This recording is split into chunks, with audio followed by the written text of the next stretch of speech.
सभासदों, माननीय अध्यक्ष जी,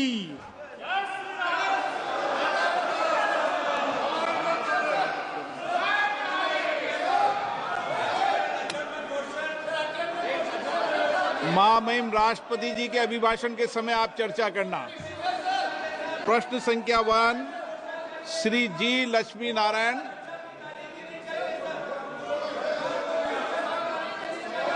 माननीय मंत्री जी, पटल पे रखा गया नरसंहार हुआ है। माननीय सदस्य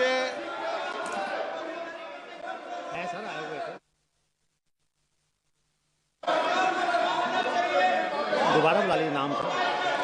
श्री जी लक्ष्मी नारायण। माननीय सदस्यगण, एक मिनट प्लीज। माननीय सदस्यगण, महामहिम राष्ट्रपति जी ने कुंभ के बारे में भी चर्चा की है, इसलिए आप जब महामहिम राष्ट्रपति जी के अभिभाषण के अंदर जब अपने विषय को रखें तो वो विषय भी आप रख सकते हैं।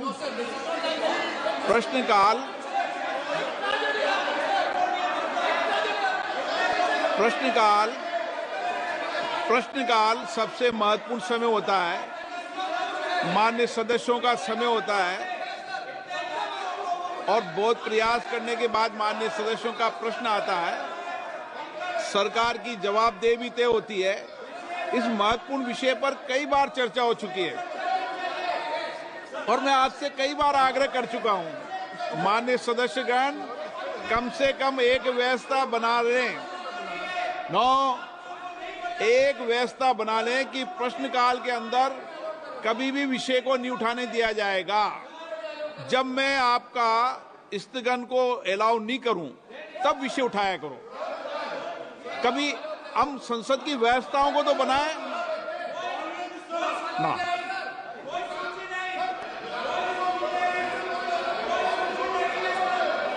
आप सदन नहीं चलाना चाहते, चर्चा नहीं करना चाहते। माननीय सदस्य। Sir, thank you speaker sir. Question number 1 पूछा है सर, मैं सप्लीमेंट्री का।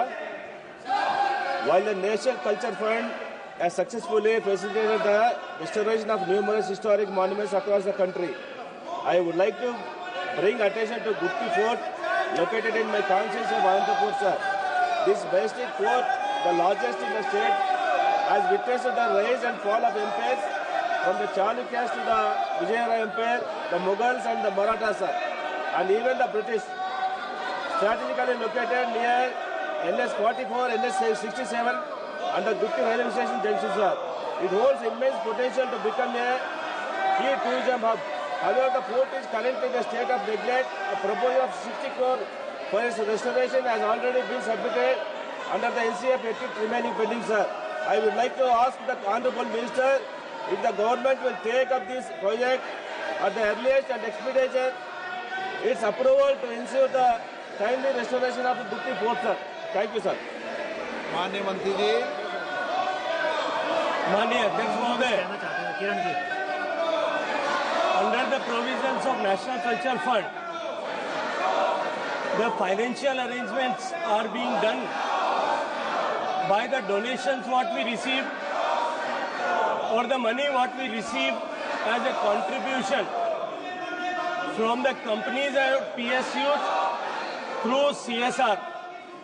So primarily and predominantly, the funding agency, they take a call and give us the priority. We have already enlisted 150 projects on the website of NCF. The said project which Honorable MP wished to ask is also part of that. It has been depicted on the website.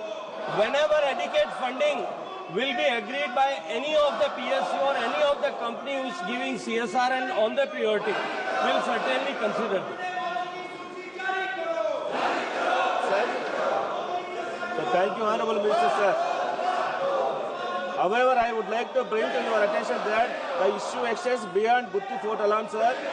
There are 20 other proposals from Andhra Pradesh that are also awaiting approval under the National Culture Fund for the preservation, protection and promotion of the historical monuments, sir.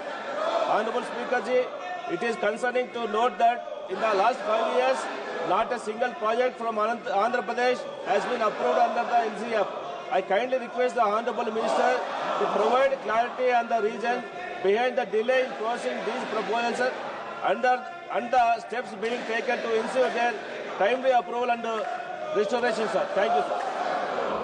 माननीय अध्यक्ष महोदय, जैसा मैंने निवेदन किया पहले प्रश्न का उत्तर देते हुए भी, मैं एक बार फिर दोहराना चाहता हूं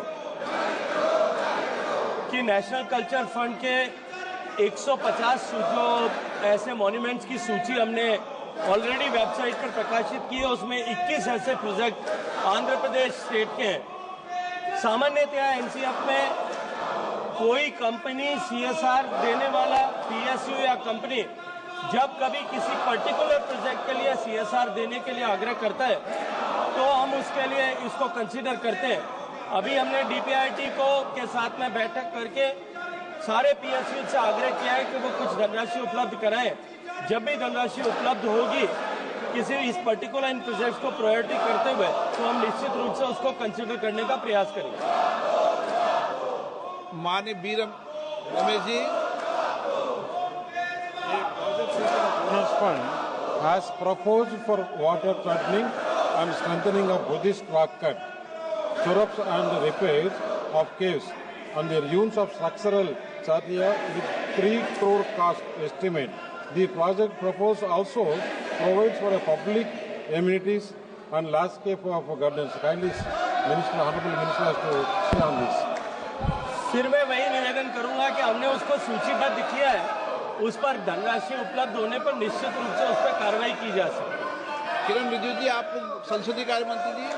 सर, आज उम्मीद किया था कि अच्छा से पार्लियामेंट का क्वेश्चन आवर चलेगा। माननीय अध्यक्ष जी, आपने बार बार अनुरोध किया है, बार बार आग्रह किया है हमारे विपक्ष के साथियों को कि प्रश्नकाल को डिस्टर्ब ना करें, और ये प्रश्नकाल मेंबर का होता है, सरकार को सवाल पूछना होता है। आप लोग सरकार को सवाल नहीं पूछ के सदन को इस तरह डिस्टर्ब करना ये अच्छी बात नहीं है। अब जनता आपको सवाल पूछेगा कि आप सदन में क्यों आए हैं। आपके आग्रह करने के बाद भी इस तरह का डिस्टर्बेंस करना ये अच्छा नहीं है। सरकार की तरफ से मैं खंडन करना चाहता हूँ। बाकी जो भी बोलना चाहते हैं वो राष्ट्रपति का अभिभाषण पर सब बोल सकते हैं। ये पहला दिन इस तरह का ये नजर यहाँ पे जो अपोजिशन मेंबर्स ने जो हरकत किया है ये ठीक नहीं है। मैं सर इसका खंडन करता हूँ। श्री राम शिरोमणि वर्मा, प्रशांत पोडले, राम शिरोमणि बोल रहा है। मल्लू रवि। क्वेश्चन नंबर 2, श्री सुश्री कंगना रनौत,